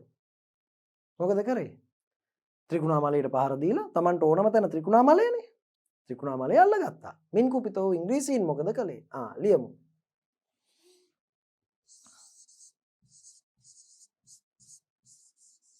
ඉංග්‍රීසි හමුදා අවුරුද්ද මතකද? 1795. ඉංග්‍රීසි හමුදා 1795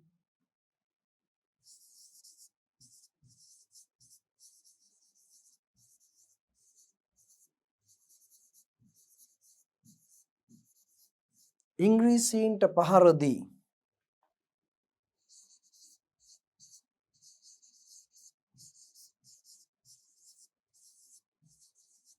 ත්‍රිකුණාමලය අල්ලා ගත්හ.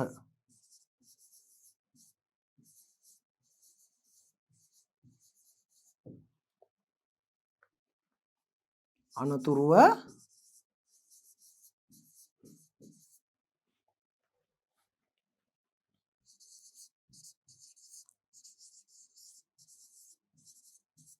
මඩ කලපුව අපිට ඔක්කොම නගර ලියන්න ඕනේ. මන්නාරම,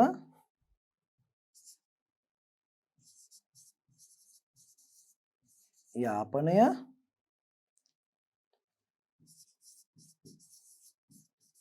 ගාල්ල,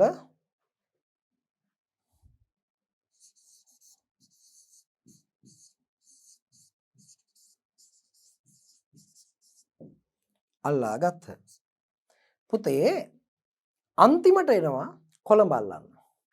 කොළඹට පහර දෙන්න සූදානම් වුණත් ඒ වන විට තමන්ගේ යුද ශක්තියෙන් බොහොම දුර්වල මට්ටමක හිටපු ලන්දේසි ආණ්ඩුකාරයා කියනවා ගැටුම් ඇති කරගන්න අවශ්‍ය නැහැ. කිව්ලිපියේ අපිට මේවා බාර දෙන්න කියලා තියෙන නිසා අපි ඒව බාර දෙන්නම්. ලංකාවේ වෙරළබඩ ඉංග්‍රීසීන්ට බාර දෙන්න එකඟ වෙනවා. ඔහු ඉංග්‍රීසීන් සමග එකඟතාවයකට එනවා, ගිවිසුමකට එනවා. ගැටුමකින් තොරව කොළඹ ඉංග්‍රීසීන්ට බාර දුන්නා කියලා. අපි ඒකට කියනවා ඒංගල් බෙක් ගිවිසුම. ලංකාවේ වෙරළබඩ අයිතිය ඉංග්‍රීසීන්ට බාර දීමට තමන් කැමැත්ත පළ කරා කියලා. අත්සන් කරපු ගිවිසුම. කවුද ලංකාවේ අවසාන ලන්දේසි ආණ්ඩුකාරයා? ඒංගල් බෙක්. සම්පූර්ණ නම ෆන් ඒංගල් බෙක්. එතකොට මොකද්ද ඒංගල් බෙක් ගිවිසුම කියන්නේ? ලංකාවේ අවසන් ලන්දේසි ආණ්ඩුකාරයා වන ෆන් ඒංගල් බෙක් විසින් ලංකාවේ වෙරළබඩ ප්‍රදේශ ඉංග්‍රීසීන්ට බාර දුන් බවට එකඟ වූ ගිවිසුම. ගැටුමකින් තොරව කොළඹ බාර දෙන්නම්. ලංකාවේ ලන්දේසි පාලනය එතනින් අවසానයි. ඉංග්‍රීසීන්ට බාර දීලා අපි යනවා කියලා මේ ගිවිසුමේ තියෙනවා. එහෙනම් ඉංග්‍රීසීන්ට ලංකාවේ වෙරළබඩ අයත් වූයේ ඒංගල් බෙක් ගිවිසුමෙන්. ලංකාවේ ලන්දේසි පාලනය අවසන් වූයේ ඒංගල් බෙක් ගිවිසුමෙන්. පැහැදිලි නේද? ලංකාවේ වෙරළබඩ ඉංග්‍රීසීන්ට පවරලා දීපු ගිවිසුම. හැබැයි එහෙම ගිවිසුමකට ආවේ අර කිව්ලිපිය නිසා. ලන්දේසීන්ගේ බලය හීන වෙලා තිබ්බ නිසා. ප්‍රංශය ඕලන්දේ ආක්‍රමණය කරලා තිබ්බ පසුබිම ඇතුලේ. ඕලන්දේ රජතුමා එංගලන්තේ රැකවරණය ලබාගෙන හිටපු නිසා. ඒ කියන්නේ සිද්ධි ගණනාවක ප්‍රතිඵලයක්. නේද? අපි පොඩිවට හිතුවට ලන්දේසීන්ට ගහලා ඉංග්‍රීසීන් වෙරළබඩ ඇල්ලුවා කියලා. ඒක පසුබිමේ දිග කතාවක් තියෙනවා නේ. ඒංගල් බෙක් ගිවිසුම 1796 මේක අත්සන් කරේ පෙබරවාරි 16. සමහර පොත්පත්වල පෙබරවාරි 14 කියලා තියෙනවා. නමුත් අපි 16 කියන එක නිවැරදි කියලා බාරගමු. ඒංගල් බෙක් ගිවිසුම. බලමු මොකද්ද කියලා. හරි. ලියමු.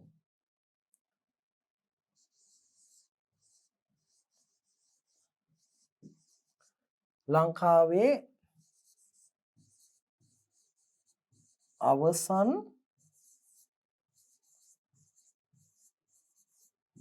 ලන්දේසි ආණ්ඩුකාරයා වූ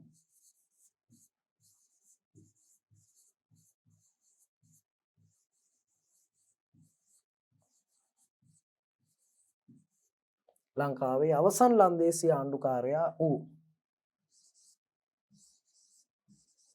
ෆන් ඒංගල් බෙක්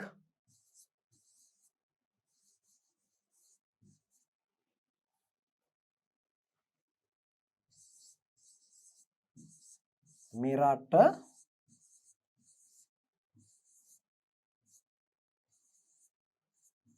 විරලබඩ ප්‍රදේශ.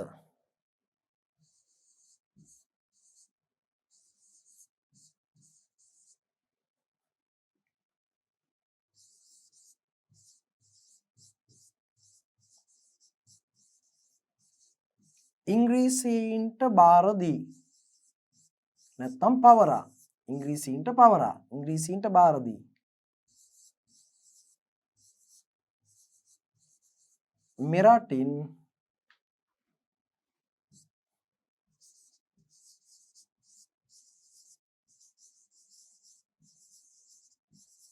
සාමකාමීව පිටව යෑමට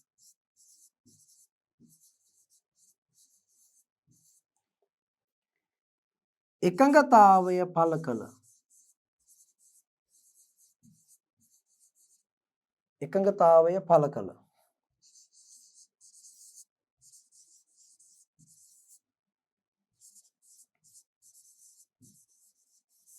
ගිවිසුම මොකක්ද? එංගල්බෙක් ගිවිසුමයි. ඒක අපි රතු පාටින් ලියමු නේද? ගිවිසුම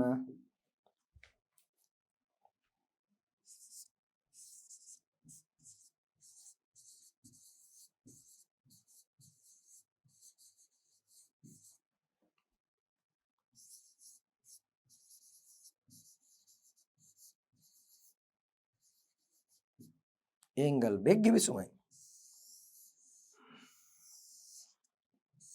right. දැන් ඒ කාරණෙත් අපි හොඳට දන්නවා. දැන් වෙරළබඩ ඉංග්‍රීසීන් සතුයි. හැබැයි උඩරට තාම අපේ රජ්ජුරුවෝ ඉන්නේ. උඩරට යටත් උන්නේ නැහැ තාම. උඩරට ඔය මුල් කාලේ හිටියේ රාජාධිරාජ සිංහ රජ්ජුරුවෝනේ ඉංග්‍රීසීන් වෙරළබඩ අල්ලපු මුල් කාලේ. පස්සේ 1798 රාජාධිරාජ සිංහ රජු හදිසි අනතුරකින් මිය ගිහිල්ලා ශ්‍රී වික්‍රම රාජසිංහ රජ වුණා. ඒ කාලේ තමයි ඉංග්‍රීසීන්ට උඩරට අල්ලගන්න වාසිදායක සිදුවීම් ටික උනේ. අපි ඒක ඉදිරියට බලමු. එන්න බලන්න මේ මාතෘකාවට බ්‍රිතාන්‍යයන් ලංකාවේ පාලනය ගෙන ගිය අයුරු. බලමු මාතෘකාව ආයෙ කියන්න. බ්‍රිතාන්‍යයන් ලංකාවේ පාලනය ගෙන ගිය අයුරු. 1796 ලංකාවේ වෙරළබඩ අල්ලගත්ත ඉංග්‍රීසීන් සැලකිය යුතු කාලයක් ලංකාවේ පාලනය බ්‍රිතාන්‍ය වෙලෙන්දන්ට බාර දෙනවා. හරි පුදුම වැඩක් නේද? මෙච්චර අමාරුවෙන් ලංකාවේ වෙරළබඩ අල්ලගත්තට වෙරළබඩ සෑහෙන කාලයක් පාලනය කරේ බ්‍රිතාන්‍ය වෙලෙන්දෝ. ඒ කිව්වේ පෙරදිග ඉන්දීය වෙළඳ සමාගම. මදුරාසියේ වෙළඳාම් කරන්න හදාගත්ත වෙළඳ සමාගම. ඕකට මදුරාසි වෙළඳ සමාගම කියලාත් කියනවා. ඉංග්‍රීසි පෙරදිග ඉන්දියා වෙළඳ සමාගම කියලාත් කියනවා. ඉංග්‍රීසීන් පෙරදිග ඉන්දියාවට වෙළඳාම් කරන්න හදාගත්ත වෙළඳ සමාගම. ඒ වෙළඳ සමාගමේ වෙළඳ නියෝජිතයෝ, වෙළඳ ප්‍රජාව, ව්‍යාපාරිකයෝ විසින් තමයි ලංකාවේ පාලනය ගෙනියන්නේ. ඒ කියන්නේ නිකන් කොම්පැනියක් වගේ. වෙළඳ සමාගමක්. වෙළඳ සමාගම විසින් ලංකාව පාලනය කරා සැලකිය යුතු කාලයක්. බ්‍රිතාන්‍ය රජය යටතට ලංකාව ගත්තේ නැහැ. බ්‍රිතාන්‍ය රජයෙන් ලංකාව පාලනය කරන්න ආණ්ඩුකාරයෙක් හෝ රජයේ නියෝජිතයෙක් හෝ කවුරුත් ආවේ නැහැ. බ්‍රිතාන්‍ය රජයේ වපු හමුදා ප්‍රධානියෙක් හෝ එහෙම නෙමෙයි ලංකාව පාලනය කරේ. දැන් යටත් විජිත සමහර අවස්ථාවල ඔය කපිතාන් ජෙනරාල්ලා එහෙම පාලනය කරලා තියෙනවනේ. එහෙම කෙනෙකුත් නෙමෙයි රජයෙන් එවපු කෙනෙක් නෙමෙයි. වෙළඳ සමාගමේ නියෝජිතයෙක් තමයි ලංකාවේ පාලන කටයුතු වල ප්‍රධානත්වය දැරුවේ. ලංකාවේ කිව්වේ වෙරළබඩ හොඳේ. වෙරළබඩනේ ඉංග්‍රීසීන් ඇල්ලුවේ. ඒතකොට වෙරළබඩ පාලන කටයුතු බ්‍රිතාන්‍ය රජය යටතට ගත්තේ නැහැ. ඉන්දියාවේ තිබ්බ වෙළඳ සමාගමේ නියෝජිතයෙක් තමයි පාලනය කරේ. වෙළඳ සමාගමට තමයි ලංකාවේ වෙරළබඩ බාර දුන්නේ. වෙළඳ සමාගම විසින් තමයි දිගු කාලයක් ලංකාව පාලනය කළේ. පැහැදිලිද? බලමු. 1796 ලංකාවේ වෙරළබඩ ඔන්න අපි ලියනවා 1796 ලංකාවේ වෙරළබඩ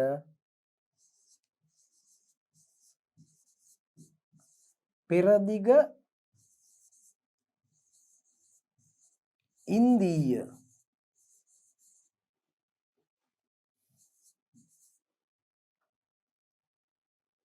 1796 පෙරදිග ඉන්දීය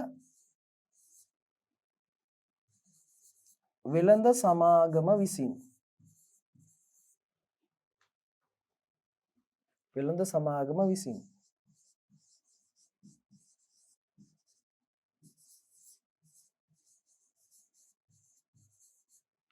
ලංකාවේ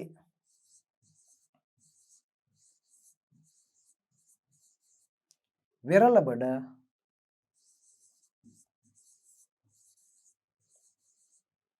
පාලනය කළේය. කළහ. පෙරදිග ඉන්දිය වෙළඳ සමාගම. මදුරාසි වෙළඳ සමාගම කියලා කියන්නේත් ඒකටම තමයි. සමහර පොත්පත්වල එහෙමත් මම දැකලා තියෙනවා. ඉංග්‍රීසි වෙළඳ සමාගම කියන්නේත් ඉංග්‍රීසියෙන්ගේ තමයි. පෙරදිග ඉන්දිය වෙළඳ සමාගම කියන්නේ ඉංග්‍රීසියෙන්ගේ වෙළඳ සමාගම තමයි. පස්සේ දූල පුතාලට මේ පාඩමේ තව ඉදිරියට ඉගෙන ගන්න තියෙනවා මේ පෙරදිග ඉන්දිය වෙළඳ සමාගමට විරුද්ධව වෙරළබඩ ජනතාව විසින් කැරලි ගැහුවා. පෙරදිග ඉන්දිය වෙළඳ සමාගමේ පාලනයට මේ රටේ වෙරළබඩ ජනතාව කැමති නෑ. මේ රටේ වෙරළබඩ පෙරදිග ඉන්දිය වෙළඳ සමාගමට බාර දීලා අවුරුද්දයි ගියේ. වෙරළබඩ මිනිස්සු වෙරළබඩ පුරාම කැරලි ඇති කරා. සටන් මාලාවක්. වෙළඳ සමාගමට මේවා පාලනය කරගන්න බැරි වුණා. පස්සේ ඕකට බ්‍රිතාන්‍ය රජය මැදිහත් වෙලා රජයෙන් කොමිසමක් පත් කළා. ඒ කොමිසම ලංකාවට ඇවිල්ලා ලංකාවේ වෙරළබඩ පාලනය වෙනසක් කරා. වෙළඳ සමාගමට විතරක් ලංකාව බලා කියා ගන්න දෙන්නේ නැතුව බ්‍රිතාන්‍ය රජයේ නිලධාරීන් කණ්ඩායමකුත් වෙරළබඩ පාලන කටයුතු වලට එකතු කරා. දැන් වෙරළබඩ පාලනයට වෙළඳ සමාගමේ නියෝජිතයොත් ඉන්නවා. මදුරාසියෙන් එවපු වෙළඳ සමාගමේ නියෝජිතයොත් ඉන්නවා. බ්‍රිතාන්‍යයෙන් එවපු රජුගේ නියෝජිතයොත් ඉන්නවා. බ්‍රිතාන්‍ය රජයේ පාලනයයි වෙළඳ සමාගමේ පාලනයයි දෙකම. අපි මේකට කියනවා ද්විත්ව පාලනය. ද්විත්ව පාලනය කියන්නේ දෙපිරිසක් විසින් ගෙන ගිය පාලනය. දෙපාර්ශවයක් විසින් ගෙන ගිය පාලනය. ලංකාවේ වෙරළබඩ දෙපාර්ශවයක් පාලනය කරනවා. කවුද දෙපාර්ශවය? එක පැත්තකින් කවුද දෙපාර්ශවය? එක පැත්තකින් පෙරදිග ඉන්දිය වෙළඳ සමාගම ඉන්නවා. ඊට අමතරව දැන් අලුතෙන් පත් කරනවා බ්‍රිතාන්‍ය රජයේ නිලධාරීන්. එතකොට වෙරළබඩ පාලනයට දෙගොල්ලක් ඉන්න නිසා අපි කියනවා ද්විත්ව පාලනය. 1798 තමයි ද්විත්ව පාලනය ඇති කළේ. මේ තියෙන 1798. අපි ලියමු ඉස්සල්ලාම ද්විත්ව පාලනය ඇති කිරීම. ද්විත්ව පාලනය ඇති කිරීම.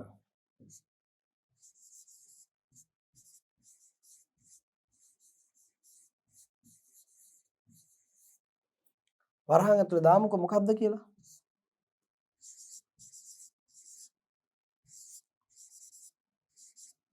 වෙළඳ සමාගම සහ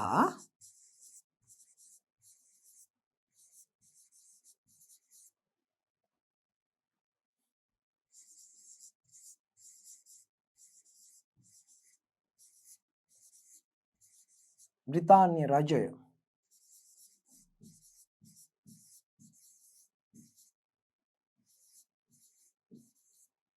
හවුලේ ගෙන ගිය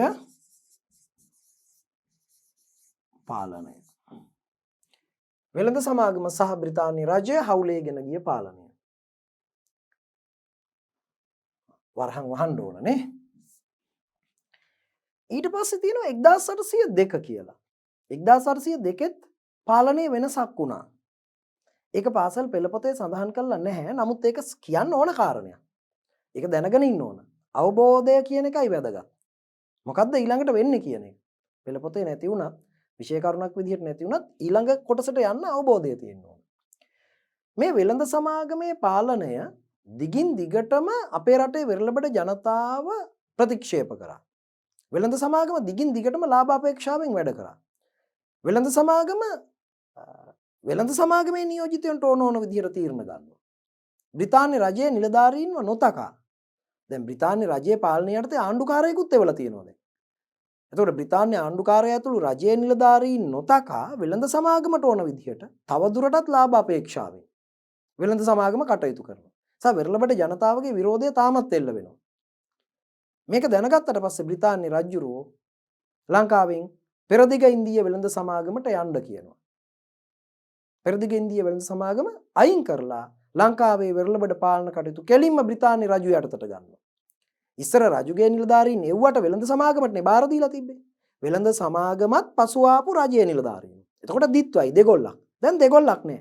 වෙළඳ සමාගමට යන්න කිව්වා දැන් රජයේ නිලධාරීන් යටතේ පාලනය වෙන්නේ. බ්‍රිතාන්‍ය රජයට අපි කියනවා කිරීටය. බ්‍රිතාන්‍ය කිරීටය. කිරීටයේ යටත් විජිතයක් ලෙස කිරීටය විසින් ලංකාව පාලනය කරනවා. ඒ කිව්වේ බ්‍රිතාන්‍ය රජය විසින්. රජු හෝ රැජින. බ්‍රිතාන්‍ය රජුගේ නියෝජිතයන් විසින් බ්‍රිතාන්‍ය යටත් විජිතයක් ලෙස වෙරළබඩ පාලනය කරනවා. දැන් වෙළඳ සමාගම නැහැ.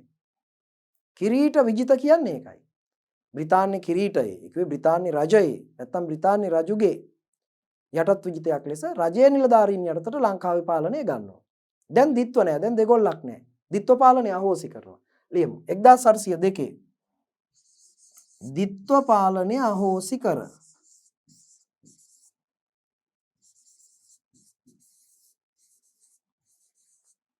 අහෝසි කර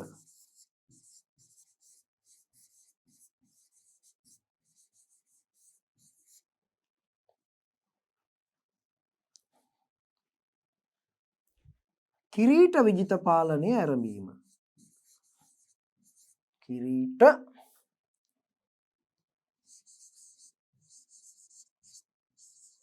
විජිත පාලනය ආරම්භීම.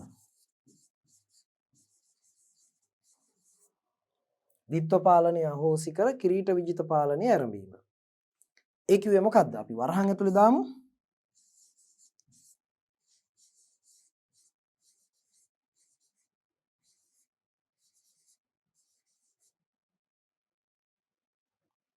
බ්‍රිතාන්‍ය රජය යටතට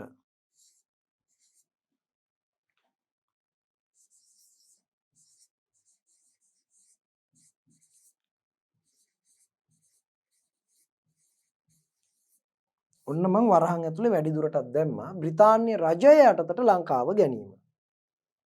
දිත්ව පාලනය ඉවරයි.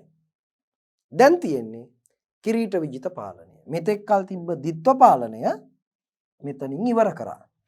1802 සිට ඔන්න බලන්න දිත්ව පාලනය අහෝසි කර. ඒක ඉවරයි. මෙතෙක් කල් තිබ්බ දිත්ව පාලනය ඉවරයි. දැන් මොකද්ද තියෙන්නේ? කිරීට විජිත පාලනය ආරම්භීම. හරි. හතරවෙනි එක බ්‍රිතාන්‍ය පාලනයේ ආය යම් තැනකදී වෙනසක් වෙනවා. මොකද්ද ඒ වෙනස? වෙරළබඩ බ්‍රිතාන්‍ය රජය පාලනය කර ඉන්න අතරේ, ඒ කිව්වේ කිරීට විජිත පාලනය තියෙන අතරේ 1815 කොහොම හරි උඩ රටත් යටත් කරගන්නවා. දැන් බලන්නකො මුලින් වෙරළබඩවත් අල්ලගන්න බැරුව හිටපු ඉංග්‍රීසීන් උඩ රට රජුගේ උදව් ඉල්ල හිටපු ඉංග්‍රීසීන් වෙරළබඩත් අල්ලලා ඊළඟට උඩ රටත් අල්ලගන්නවා. උඩ රට යටත් කරගන්නේ කිසිම ඉංග්‍රීසි සෙබළෙක්වත් ඝාතනය නොවි. නිකම්ම ගිහින් උඩ රට බාර ගන්නවා. උඩ රට මිනිස්සුම එකතු වෙලා උඩ රට රජුරව අල්ලලා ඉංග්‍රීසීන්ට බාර දෙනවා.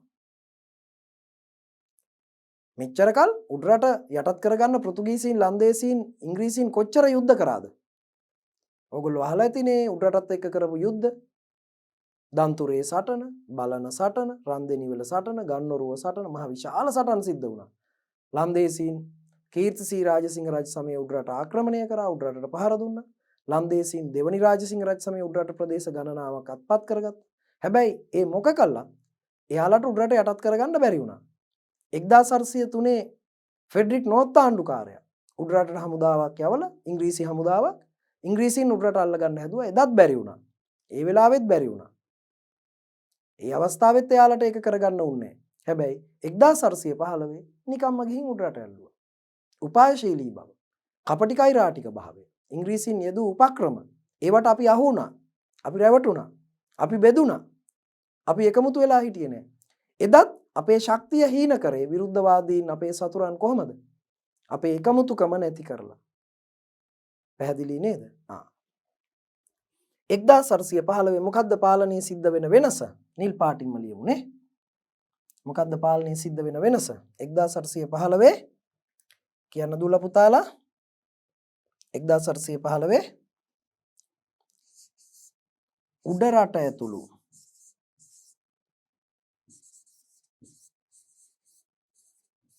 මුළු දිවයිනම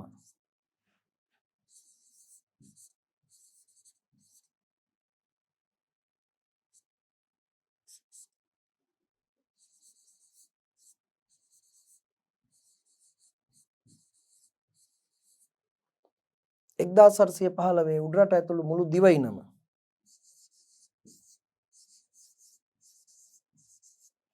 බ්‍රිතාන්‍ය යටත් විජිතයක් බවට පත්වීම.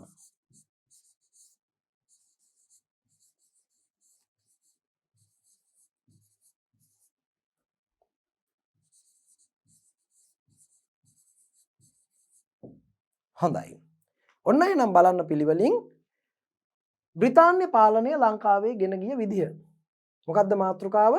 බ්‍රිතාන්‍යයන් ලංකාවේ පාලනය ගෙන ගිය අයුරු. කොහොමද ඒගොල්ලෝ ලංකාවේ පාලනය ගෙන ගියේ?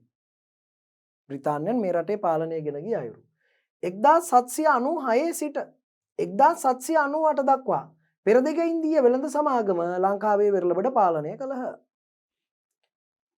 1798 සිට 1802 දක්වා දිත්ව පාලනය එනම් වෙළඳ සමාගම සහ බ්‍රිතාන්‍ය රජයේ නිලධාරීන් වෙරළබඩ හවුලේ පාලනය කළහ.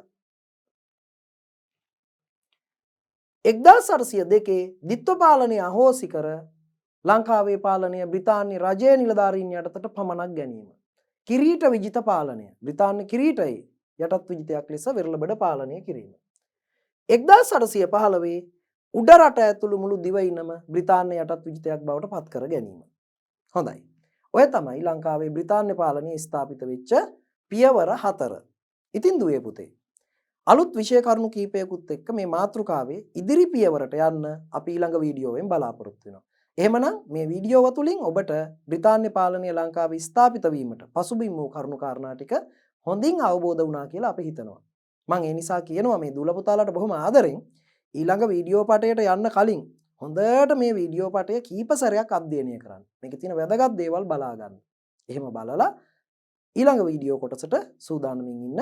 එහෙනම් මේ වැඩ කොටස මෙතනින් සමාප්තයි.